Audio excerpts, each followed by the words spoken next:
So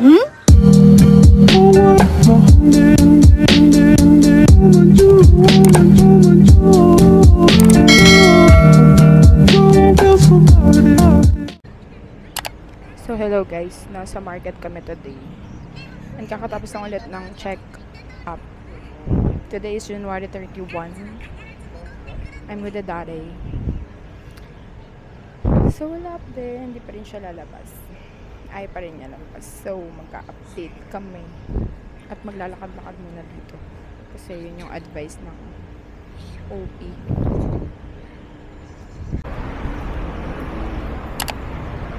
Hello guys, it's February 1.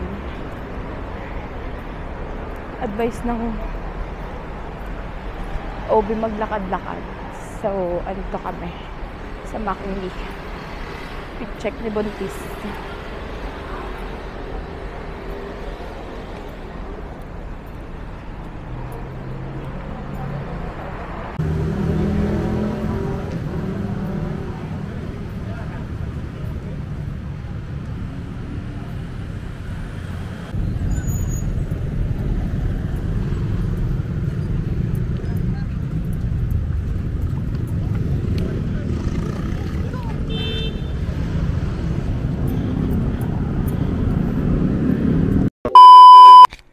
So guys, hello.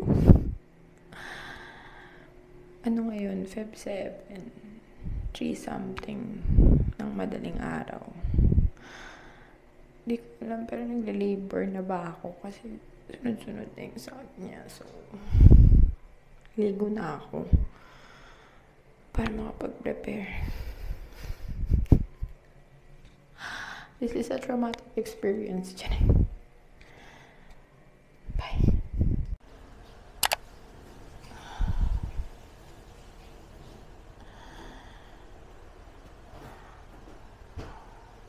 Isang anak lang.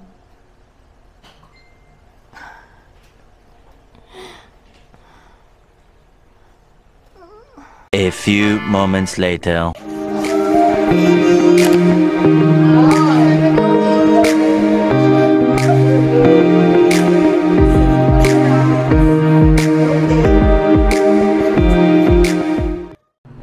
Bibi! Salita ka. Hello, welcome to the world. Hello?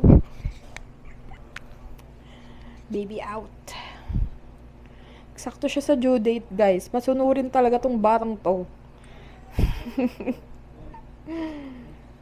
Update kami later. Hello, baby. Tutulog ka na, baby. Loko talaga yung ama.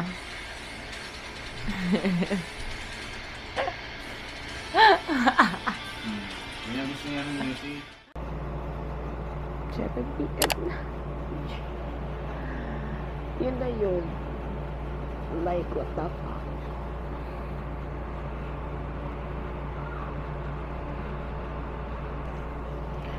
So, ayun. Konting story time na. Tsaka nakapag-story time ng full pregnancy journey and experience. Pero, ang masasabi ko lang, iba-iba talaga ang labor, guys. Like, legit. Kasi sa akin, hindi masakit yung labor ko. Ang masakit sa akin is yung tahi. Like, yung tinahina sa may kiferlat.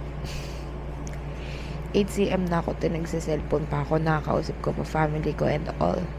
Para lang ako nare-regla ganun. So, sa mga pregnant out there, huwag kayo maniniwala na grabing labor ganyan kasi yun nga, depende pa rin yun sa pain tolerance nyo. Promise, maniwala kayo sa akin. Like, nung umihilab na siya ng 3 a.m. So, nasa 8 cm na pala ako nun. Nakaligo pa ako, girl. Like, nakapag-ayos pa ako ng gamit. Basta, depende yun. So, ayun. Yun lang naman masasabi ko. Depende sa pain tolerance nyo yun.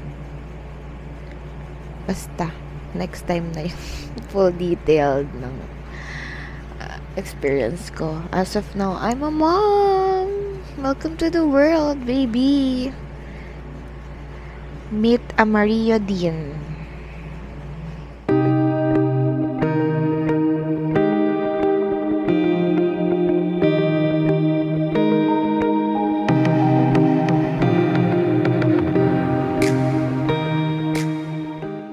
Bisita po tayo for today's video. Pakita mo siya.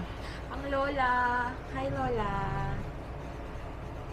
Hi, Tira. Tinitignan niya ako.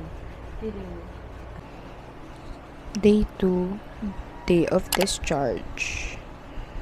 Komportable na komportable ang bebe sa daddy niya, oh. Mga ilang oras na sila nakaganyan.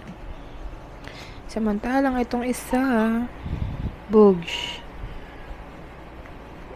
Tulog ang tita na nagbantay kagabi. Yun lang, update for now.